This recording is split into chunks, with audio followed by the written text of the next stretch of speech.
আসসালামু আলাইকুম বন্ধুগণ, আপনারা কেমন আছেন?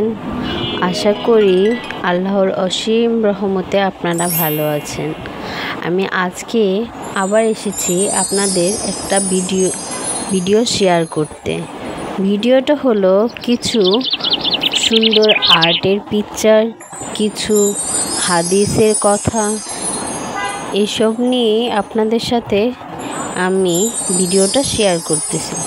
যদি ভালো লেগে থাকে আমার ভিডিওটা, প্লিজ বেশি বেশি শেয়ার করে দিবেন এবং লাইক সাবস্ক্রাইব করে দেবেন। আমার পাশেই থাকবেন। ধন্যবাদ।